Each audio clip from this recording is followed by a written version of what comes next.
સુરતમાં પ્લાયવુડના કારખાનામાં ભીષણ આગ લાગતા અફરાતફરી મચી ગઈ। સચિન રોડ નંબર 2 વિસ્તારમાં આગની ઘટના। ભીષણ આગના પગલે અફરાતફરીનો માહોલ સર્જાયો। શોર્ટ સર્કિટના કારણે આગ લાગી હોવાનું અનુમાન છે। ફાયરની 3 ગાડીઓએ ઘટના સ્થળે પહોંચીને આગ પર કાબુ મેળવવાના પ્રયાસ શરૂ કર્યા।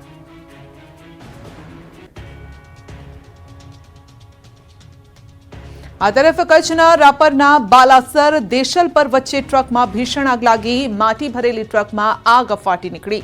ટ્રકમાં આગના કારણે ધુમાડાના ગોટે ગોટા દૂર સુધી જોવા મળ્યા। આગના કારણે ટ્રકને ભારે નુકસાન પહોંચ્યું। સુરતના પલસાણાના કડોદરા પર ટ્રકમાં અચાનક જ આગ। કડોદરા નજીક નેશનલ હાઈવે નંબર 48ના બ્રિજ પર બની ઘટના। મુંબઈથી અમદાવાદ હાઈવે પર દોડતી ટ્રકમાં લાગી આગ। ટ્રકમાં આગ લાગતા આખી ટ્રક ભડકે પડી। ટ્રકમાં આગની ઘટનાને લઈ હાઈવે પર સર્જાયો ટ્રાફિક જામ। આ સાથે ફાયરના જવાનો દ્વારા આગ પર કાબુ મેળવવાના પ્રયાસ। આગ લાગવા પાછળનું કારણ અકબંધ।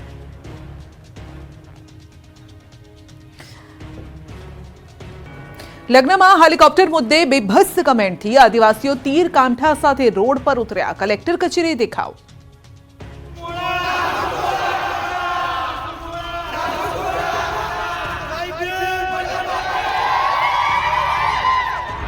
લગ્નમાં હેલિકોપ્ટર મુદ્દે બીભત્સ કોમેન્ટથી કંઈક આ રીતે આદિવાસીઓ તીર કામઠા સાથે રોડ પર ઉતર્યા। ભરૂચ જિલ્લાના ઝઘડિયા તાલુકાના ખર્ચી ગામેથી વસાવા આદિવાસી સમાજનો યુવાન ભરૂચના નિકોરા ખાતે હેલિકોપ્ટરમાં જાન લઈને લગ્ન કરવા ગયો હતો, જેનો વિડીયો સોશિયલ મીડિયામાં વાયરલ થયો। જેને લઈ લાલાભાઈ નામના યુવકે આદિવાસી સમાજની યુવતીઓ, માતા બહેનો પર અભદ્ર અને તુચ્છ ટિપ્પણી કરી, જેથી આદિવાસી સમાજના લોકોમાં ભારે આક્રોશ ફેલાયો હતો। વિરોધ સાથે તીર કામઠા સાથે રોડ પર ઉતર્યા। તીર કામઠા સાથે રેલી સ્વરૂપે કલેક્ટર કચેરી પહોંચી ભારે સૂત્રોચ્ચાર સાથે કચેરી ગજવી મૂકી હતી। કલેક્ટર કચેરીએ મોટી સંખ્યામાં લોકો એકત્ર થઈને આવેદનપત્ર આપી ઉગ્ર રજૂઆત કરી હતી। સોશિયલ મીડિયામાં ટિપ્પણી કરનારને પકડી કાયદેસરની કાર્યવાહી કરવાની માંગ કરી। આ કાર્યક્રમમાં આદિવાસી નેતા મહેશ વસાવા, દિલીપ છોટુ વસાવા સહિત સમાજના આગેવાનો મોટી સંખ્યામાં ઉમટ્યા હતા। આદિવાસી નેતા મહેશ વસાવાએ ચેતવણી આપી કે આદિવાસી સમાજ અમારો ટાઈગર છે, જે ક્યારે જંગલમાંથી છલાંગ મારશે એ ખબર નહીં પડે, એટલે આ મામલે જલ્દી તપાસ કરવામાં આવે। અમેરિકાથી ગુજરાતીઓને ભારત લાવવાના વિરોધમાં એનએસયુઆઈનો વિરોધ। ગેરકાયદે અમેરિકામાં રહેતા ગુજરાતીઓની વતન વાપસી થવા લાગી છે। હાથ અને પગમાં સાંકળ બાંધીને ભારતીયોને રિપોર્ટ કરવામાં આવી રહ્યા છે, જેના પડઘા અમદાવાદમાં પડ્યા। અમદાવાદમાં એનએસયુઆઈ દ્વારા વિરોધ પ્રદર્શન કરવામાં આવ્યું। ગુજરાત યુનિવર્સિટી નજીક મોટી સંખ્યામાં એનએસયુઆઈના કાર્યકર્તાઓ એકત્ર થયા અને દેખાવો કરતા મામલો ગરમાયો હતો। અમેરિકાથી પરત મોકલાયેલાઓને હથકડી પહેરાવી હોવાના આરોપ સાથે એનએસયુઆઈએ વિરોધ કરતા રોડ પર ટ્રાફિક જામ થયો હતો, એટલે પોલીસને દોડીને આવવું પડ્યું હતું। પોલીસે ઘટના સ્થળે પહોંચી દેખાવકારોની અટકાયત કરી। પોલીસે ટીંગાટોળી કરી કાર્યકર્તાઓને બસમાં બેસાડ્યા હતા। માંગરોળની જેમ ભાજપે ડાકોર પાલિકામાં સત્તા માટે ખેલ પાડી દીધો। અપક્ષો ભાજપમાં ભળ્યા। સ્થાનિક સ્વરાજની ચૂંટણીમાં મોટાભાગની નગરપાલિકા ભાજપે કબજે કરી। અમુક નગરપાલિકામાં ભાજપ થોડા માટે રહી ગઈ। સમીકરણોના સોગટા ગોઠવવામાં હવે આવી રહ્યા છે। માંગરોળ બાદ ડાકોરમાં પણ સત્તા માટે ભાજપે ખેલ પાડ્યો। ખેડાની ડાકોર નગરપાલિકામાં ભાજપ માટે બહુમતી ન હતી અને એટલે ભાજપે વિપક્ષને સાધી લીધા। ડાકોરમાં વિજેતા થયેલા અપક્ષોને ભાજપમાં ભેળવી દીધા। ભાજપ પ્રમુખ અજય બ્રહ્મભટ્ટ, મહામંત્રી અપૂર્વ પટેલ, ધારાસભ્ય કલ્પેશ પરમાર અને યોગેશ પરમાર દ્વારા ઓપરેશન પાર પડાયું।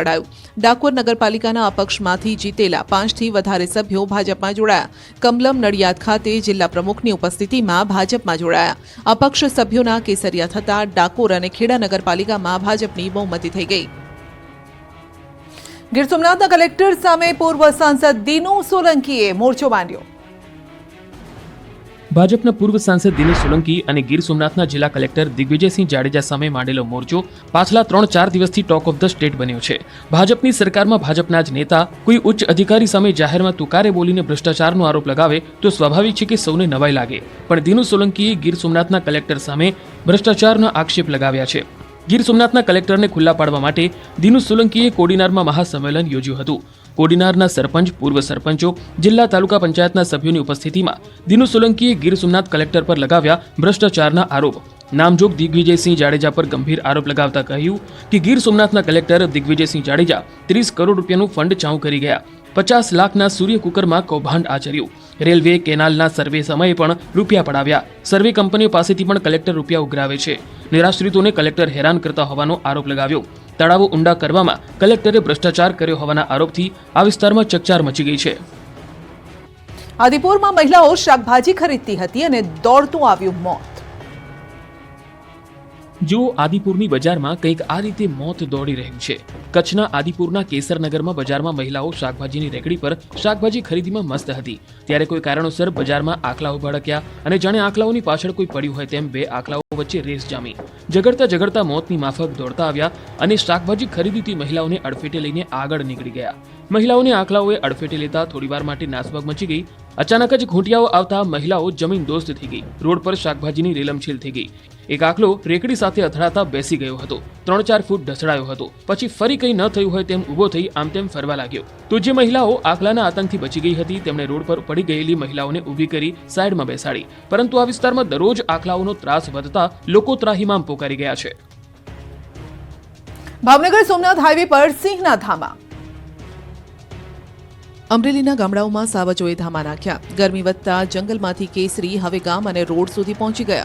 ભાવનગર સોમનાથ નેશનલ હાઈવે પર સાવજની શાહી લટાર કેમેરામાં કેદ થઈ. અડધી રાત્રે હાઈવે પર રોડ ક્રોસ કરતા બે સિંહ દેખાયા. રોડ પર સાવજ આવી જતા વાહન ચાલકોએ પોતાના વાહનો થંભાવી દીધા. જો કે રોડ ક્રોસ કરી સિંહે ચૂપચાપ ખેતરમાં ચાલ્યા ગયા. બીજી તરફ રાજુલાના કોવાયા ગામની દિવાલ પર દીપડાના 2 બચ્ચા આવી ચડ્યા હતા. રાત્રે દિવાલ પર આરામ ફરમાવતા તે કેદ થયા. દીપડા ગામ સુધી આવી જતા લોકોમાં ફફડાટ ફેલાયો. વન વિભાગને તેની જાણ કરાઈ. પાટણથી ફરી નકલી ઘીની હેરાફેરીનો પર્દાફાશ. પાટણ નકલી ખાદ્ય ચીજોનું એપિસેન્ટર બની ગયું છે. એક જ અઠવાડિયામાં ફરી એકવાર નકલી ઘી પકડાયું છે. પાટણથી પોલીસે નકલી ઘીની થતી હેરાફેરીનો પર્દાફાશ કર્યો. લાખો રૂપિયાનું નકલી ઘી પકડાયું છે. નકલી ઘીના સોદાગરો પાટણથી મુંબઈ બસમાં ઘીની હેરાફેરી કરતા હતા. આ અંગે પોલીસને જાણકારી મળતા પોલીસ પાટણથી મુંબઈ જઈ બસને રોકી હતી.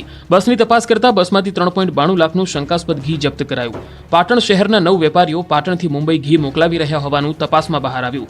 એફએસએલની ટીમે શંકાસ્પદ ઘીના સેમ્પલ લઈ પૃથ્થકરણ માટે મોકલ્યા. ખાસ વાત તો એ છે કે અગાઉ પણ પાટણમાંથી અલગ 2 જગ્યાએથી 8.14 લાખનું ઘી ઝડપાયું હતું. તો બીજી તરફ સિદ્ધપુર જીઆઈડીસીમાંથી 20.31 લાખનો શંકાસ્પદ તેલનો જથ્થો ઝડપાયો હતો. મોદી ભાવેશ જેસંગભાઈના ગોડાઉનમાંથી ઝડપાયો હતો આ જથ્થો. આશરે 1059 કિલો ઘી, 86 કિલો તેલ મળી કુલ 6.59 લાખનો મુદ્દામાલ સીઝ કર્યો હતો.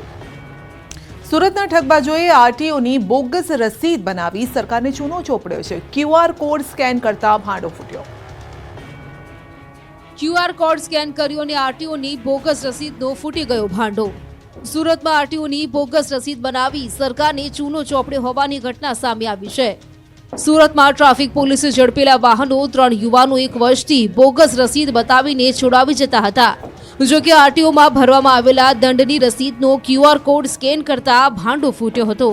આ મામલે ટ્રાફિક જવાન દ્વારા સરથાણા પોલીસ મથકમાં 3 ઇસમો સામે ફરિયાદ નોંધાવવામાં આવી છે. પૈસા બચાવવા માટે કુલ 29 વાહન ચાલકોએ નકલી રસીદ મેળવી હતી.